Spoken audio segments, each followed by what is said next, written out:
నేను మీ శ్రీవల్లి ఇయాల మంచి మంచి ముచ్చట్లతోనే మీ ముంగటికి వచ్చిన చలో ఇక షురు చేద్దాం. ఇల్లు జీవితకాల కష్టానికి ప్రతిరూపం. ఇల్లు ఓ ఎమోషన్. ఇల్లు ఓ కుటుంబ కలల సౌధం. ఇక ఇల్లు జ్ఞాపకాల పొదరిల్లు, ఒక ఆశ, ఒక ఆకాంక్ష, ఒక ఆశయం. అవు హైదరాబాద్ అంతా ఇండ్ల లడాయే నడుస్తుంది. ఇక ఇవాళ ఆర్బీఎక్స్ ఉన్న ఇండ్లను కొన్ని జాగాలల్లో కూలగొడుతుండ్రట. ఏడేడా కూలగొట్టిండ్రు, ఏమేమైందో ఓ పార అరుచుకుందాం పాన్రి.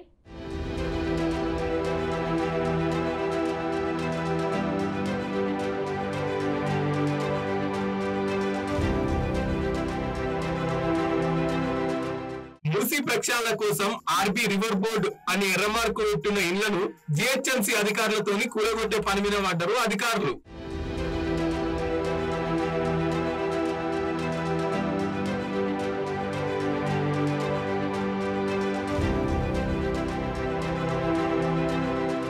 నలభై 42 గంటల దాకా ఇదే పని. ఇల్లు కాల్ చేపించి చిన్నగా డబుల్ బెడ్రూమ్ ఇళ్ల కాడికి తీసుకుపోయి ఇల్లే రిబ్బన్ కటింగ్ చేపించి ఇంట్లో తోలుతున్నారు. మొత్తం 55 కిలోమీటర్ల పరిధిలో 40,000 ఇళ్ల దాకా ఆక్రమణకు గురైనట్టు తేలితే దానిని ఇలా పొద్దుగాల సంధి కూలగొట్టే పని మీద పడ్డారు అధికారులు. చాదర్గట్టు మూసి వెంటున్న మూసానగర్, రసూల్పుర, వినయనగర్ ఇళ్లను సీల్ చేసిరు అధికారులు. ఇటు మలక్పేట నుంచి ఉన్న శంకర్ నగర్ లో ఇలా ఇళ్లను కూల్చుడు కార్యక్రమం సురు చేసిరు. జేసీబులు పోనికి దారి లేకపోతే మనుషులను పెట్టి ఇళ్లను కూలగొడుతున్నారు అధికారులు.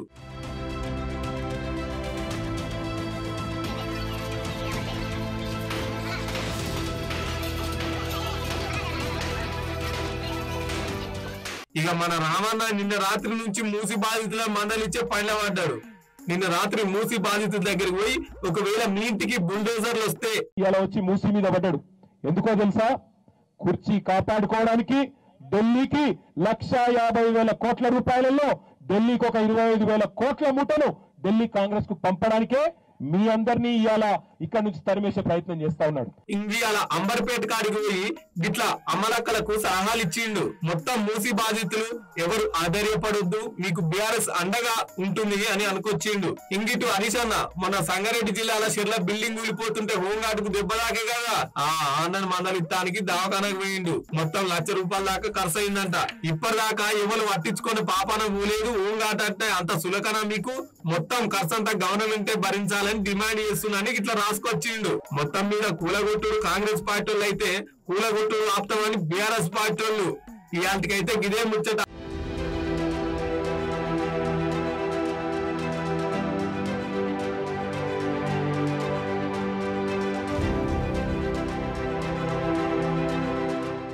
సోషల్ మీడియా ఓ మనిషిని హైలైట్ చేస్తుంది, ఓ మనిషిని పాతాళానికి తొక్కేస్తుంది, ఓ మనిషిని సెలబ్రేటింగ్ చేస్తుంది, ఇంకో మనిషిని ఏడిపిస్తుంది, ఇక కొంతమంది మనుషులను అయితే దొరకబట్టిస్తుంది.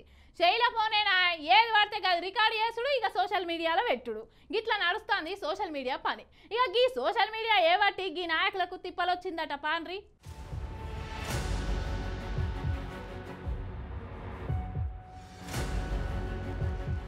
నిన్న కొండ సూర్యకక్క గాంధీ భవన్ లో నా మీద సోషల్ మీడియాలో ట్రోల్ చేస్తున్నారని కళ్ళల్లో నీళ్లు తీసుకుంటా చెప్పే కదా. ఇదంతా కేటీఆర్ చేపిస్తున్నాడని నిన్న బీఆర్ఎస్ ఆఫీస్ ముట్టడికి చేనేత బిడ్డలు కాంగ్రెస్ వాళ్ళంతా పోయింది. అయితే ఇవాళ కూడా ఈ ముచ్చట మీద గట్టిగానే లడాయి అయింది. నిన్న రాత్రి సంధి మన రావణ మూసి హైదరాబాద్ బాధితులను కలిసి మీటింగ్లు పెడుతుండు కదా. అయితే ఇలా చారుగట్ మూసి బాధితులను కలతానికి పోతుంటే ముషాబాద్ కాడ కేటీఆర్ కాన్వాయ్ ని అడ్డుకున్నారు కాంగ్రెస్ యూత్ అంతా. కొండా సురేఖకు క్షమాపణ చెప్పాలంటూ కాన్వాయ్ ని అడ్డుకున్నారు. కేటీఆర్ డౌన్ డౌన్ అనుకుంటా నినాదాలు చేసిరు.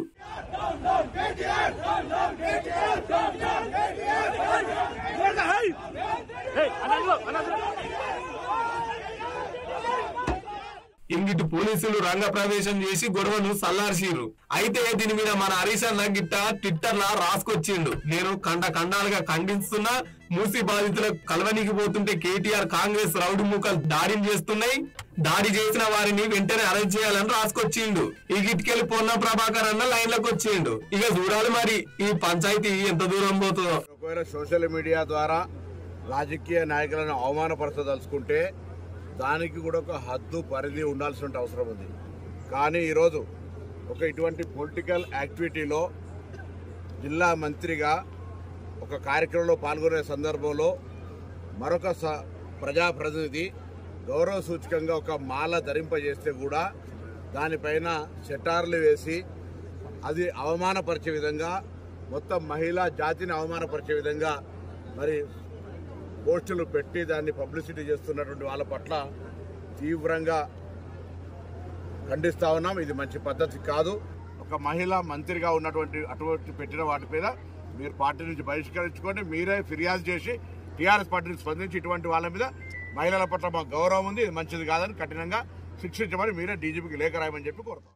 పెళ్లిళ్ళ బరాత్లు తీయాలన్నా, రాజకీయ నాయకుడు వస్తుండు అంటే ర్యాలీలు తీయాలన్నా, ఇక దేవుని ఊరేగింపు జరగాలన్నా, ఫేర్వెల్ పార్టీలకైనా పండుగలకైనా డీజే ఉండాల్సిందేనా.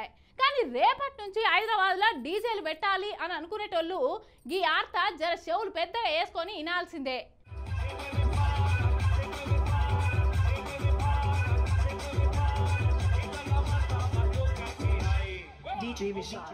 మొన్న గణేష్ల పండుగ, మిలాదున్ నబీ పండుగకి డీజేలు పెట్టి సౌండ్లు పెద్దగా చేసేసరికి పోలీసులకు బగ్గ ఫోన్లు వచ్చినాయంట. ఇక దీంతో మొన్న Hyderabad commissioner CV Anand sir రాజకీయ నాయకులను, మత పెద్దలను, ప్రజాప్రతినిధులను పిలుచుకొని రౌండ్ టేబుల్ సమావేశం పెట్టిండు. అందరూ చెప్పిన దాన్ని రాసుకుండు. దాదాపు 15-20 గంటల పాటు కూడా నృత్యాలు చేసుకుంటూ ఊరేగింపు కార్యక్రమం నిర్వహించారు చాలామంది. మేము ఆ ప్రాంతంలో నడుస్తున్నప్పుడు శబ్ద కాలుష్యమే కాదు, ఇతర అనుభవాలు మా ముందుకు వచ్చాయి. అంటే మొత్తం శరీరం అంతా వణుకుతూ ఉంది, హార్ట్ గుండె ఏదైతే ఉందో అది కదులుతూ ఉంది. ఇక చెవుల గురించి చెప్పే అవసరమే లేదు, అవి ఎప్పుడు పగులుతాయో అనే ఆ భయం కూడా ఏర్పడింది. పబ్లిక్ ఎట్లా ఇబ్బంది పడకుండా ఉండాలి, ఈ డీజేలను ఎట్లా కట్టడి చేయాలనే ఆలోచన చేసి సర్కారుకు నివేదిక పంపుతామని మొన్న చెప్పే కదా. అయితే ఇవాళ ముచ్చట మీదనే ఉత్తర్వులు జారీ చేసిండు. ఎందుకంటే ఇది ఇప్పుడు కంట్రోల్ చేయకపోతే చాలా ప్రమాదంలో మన సెక్యూరిటీ కాదు, లా అండ్ ఆర్డరే కాదు, మన ఆరోగ్యం కూడా పడే అవకాశం ఉందని అందరూ కూడా ప్రజలు, ప్రజాప్రతినిధులు, నాయకులు అందరూ కూడా గుర్తించడం జరిగింది. అది మంచి పరిణామం. సో దీనికి తగ్గట్టుగా మేము కూడా తక్షణమే స్పందించి ఈ మ్యాటర్ డిస్కషన్లో ఉన్నప్పుడే దీనిపైన ఏదైనా చర్య మనం తీసుకోవాలి అనే ఒక నిర్ణయానికి వచ్చి ఈ మంచి మీటింగ్ ఏదైతే ఉందో మేము ఇప్పుడు ఏర్పాటు చేస్తున్నాం. ఏమనంటారా, ఒకవేళ మీరు సపోర్ట్లో అత్యవసరం అయితే పోలీస్ పర్మిషన్ తప్పనిసరి.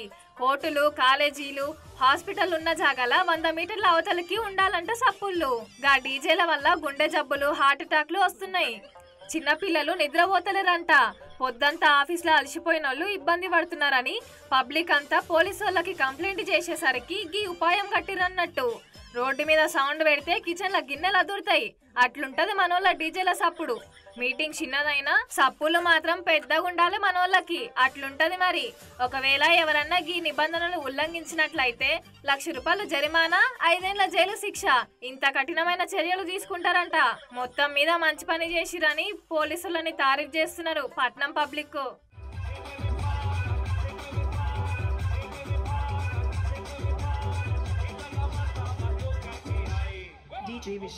ఊర్లలో బాయికాడి భూముల పంచాదులు, ఇంటికాడి ఫ్లాట్ జాగల పంచాదులు ఇక రోజు ఎవరి ఒకలి అయితేనే ఉంటాయి. ఇక కచేరి కాడికి 4 పెద్ద మనుషుల్ని పిలిచి తెల్లారంగానే పంచాది పెడతా ఉంటారు రచ్చబండ కాడ. ఇక గాల ఎవరిది తప్పు ఉంటే గాలను తప్పని ఒప్పించి అన్నదమ్ములను కలుపుతా ఉంటారు పెద్ద మనుషులు. కానీ ఈ ఊళ్ళో ఏందోనులా తీర్పిచ్చినందుకు ఇద్దరాలు మొగలు కూడా ఏమో వేసిర్రట.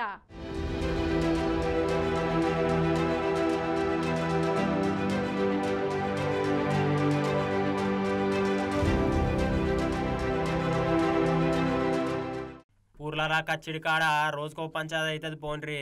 అరే బావుల కాడ, భూముల కాడ, కడీలు వాతే కాడ చెట్లు, గుండ్లు, రాళ్ళు, బోళ్ళు అనుకుంటా ఆస్తి పంపకాలు ఏమున్నా కానీ ఆడపిల్లలతోటి లేకపోతే అన్నదమ్ములతోటి పెద్ద పంచాయతీ ఉంటుంది రచ్చబండ కాడ.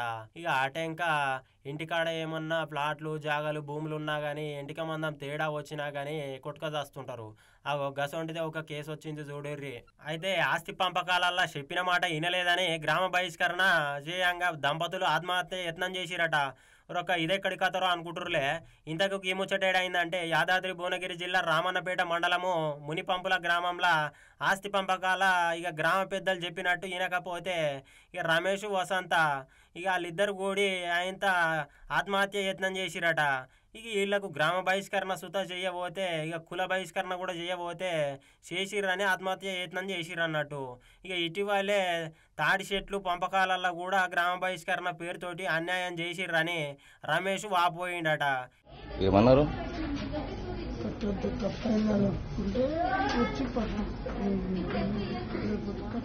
ఇక దీంతో మనస్తాపానికి గురయ్యి పురుగుల మందు తాగిరట ఇద్దరు కూడి. ఇగో గింత కథ ఉంది చూడుర్రి. ఆఖరికి ఊర్లోకెళ్ళి బహిష్కరణ చేసే కథ కూడా చేస్తే ఎవరికైనా మనసు సెంచర్ ఇల్లదా మరి? అరే నలుగురు పెద్ద మనుషులను కూడిచి రచ్చబండ కాడనో కచ్చేరి కాడనో కూర్చొని మంచిగా మాట్లాడుకోవాలి కానీ గిదెక్కడి కథ బహిష్కరణ లేనిది కుల బహిష్కరణ లేనిది ఏ రోజులలో బతుకుతుర్రో ఏం అర్థమైతే లేదు పోన్రి. మొత్తానికైతే బయట పడరు పానాలతోటి. ఇవాళ మన అయ్యి ఉంటే ఎట్లయితుండే చెప్పుండ్రి అనుకొస్తున్నారు చాలా మంది. చూసిన వాళ్ళు సోషల్ మీడియాలో కామెంట్లు పెట్టుకొస్తున్నారు.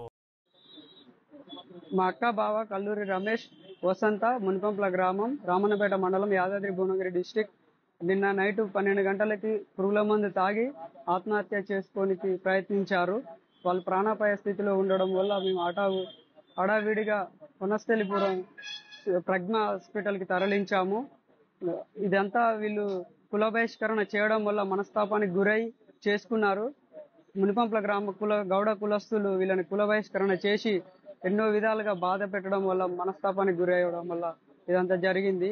దీనిని మేము రామన్నపేట ఎస్ఐ గారికి ఇట్లా కంప్లైంట్ ఇచ్చాము. ఆయన ఏం పట్టించుకోకుండా ఇంకా మీదంగా ఇంకా మమ్మల్నే తిట్టడం జరిగినది. పెండ్లంటే అటేడు తరాలు ఇటేడు తరాలు మాట్లాడుకునేటట్టు అంగరంగ వైభవంగా సన్నాయి మోతల నడుమ ఇక పిల్లగాని తండ్రి పిల్ల తండ్రి ఇద్దరు దీవెనలతోని పెళ్లి పందిట్ల బంధువులతోటి నిండు ఉండంగా అందరి సమక్షంలో పంతులు మంత్రాలు చదువుతూ ఉంటే భజంత్రీలు వాయిస్తూ ఉంటే ఇక పెళ్లి పిల్లగాడు పెళ్లి పిల్ల మెడలో 3 ముళ్ళు కడతాడు. కానీ ఈ పెళ్లి లేందో పుస్తెల తాడును పెళ్లి కొడుకు బదులు ఏరేట ఆయన ఏమో వేసిండట చూడుర్రి.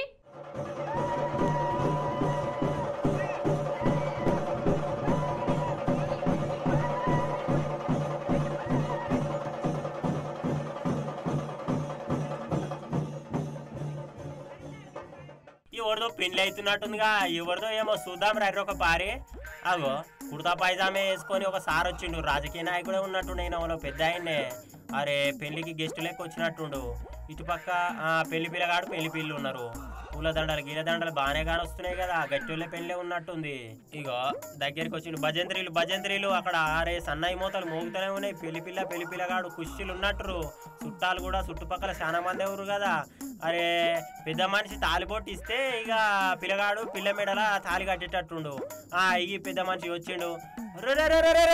అరే పిల్ల మెడల గీన కట్టబోతుండేది తాలి అంది. అమ్మా ఎంత పని అయితే ఉంటే చూసిరా. వాళ్ళ భార్య ఆపకుంటే నిజంగానే కడుతుండే.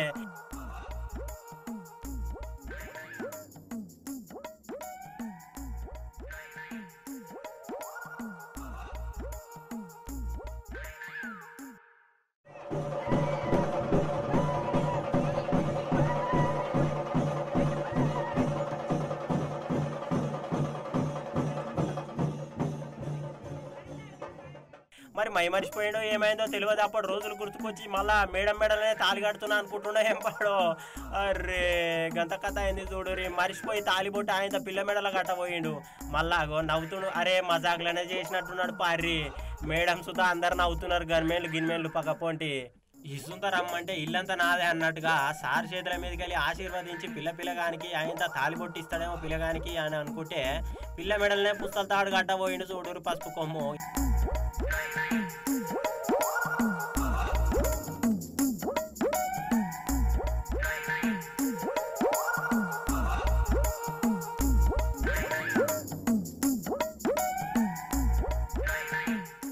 సైతానున్న పిస్తోల్ను జాగ్రత్తగా నడుముకు చెక్కుకుంటాడు. ఇంకా అంతకంటే పెద్ద పెద్ద పోస్టులున్న పోలీసుల తాన కూడా గన్నులు చూస్తూనే ఉంటాం.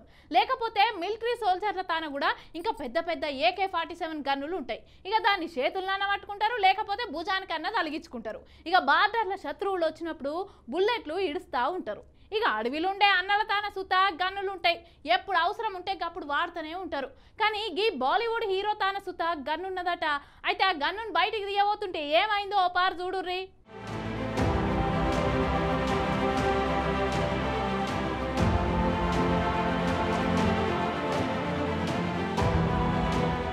బాలీవుడ్ ప్రముఖ నటుడు గోవింద ఇంట్లో గన్ను మిస్ఫైర్ అయిందటనుల్లా.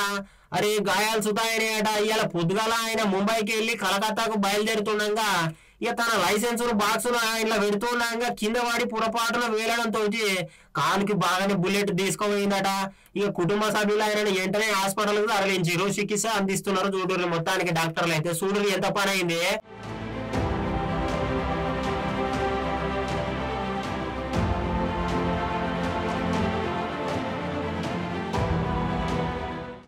అరే చదువుకుంటుంటేనే మిస్ఫైర్ అయ్యి కాలుకు బుల్లెట్ దిగిందంటే ఎంత పని అయిందో చూడరు. మరి పోలీసు వాళ్ళు సుతా చాలా జాగ్రత్తగా ఉండాలి. ఇక గీలెక్కన చూసుకుంటే మాత్రము ఇక తీస్తున్నప్పుడు లేకపోతే గన్ను నడుముకు ఎక్కుకుంటున్నప్పుడు చాలా జాగ్రత్తగా ఉండాలని తెలిసి వస్తున్నది ఈ వార్తతోటి.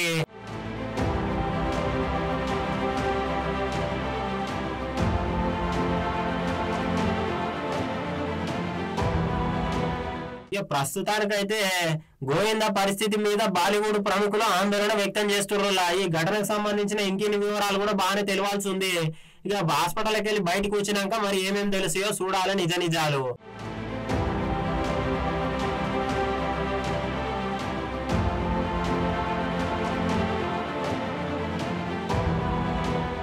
ఇవి ఇయాల్టి ముచ్చట్లు. రేపటి బరాబర్ ముచ్చట్లల్లా మళ్ళా కలుద్దాం. అంతవరకు చూస్తూనే ఉండండి బీఆర్కే న్యూస్ తెలుగోడి సత్తా. రేపు మళ్ళొత్తా.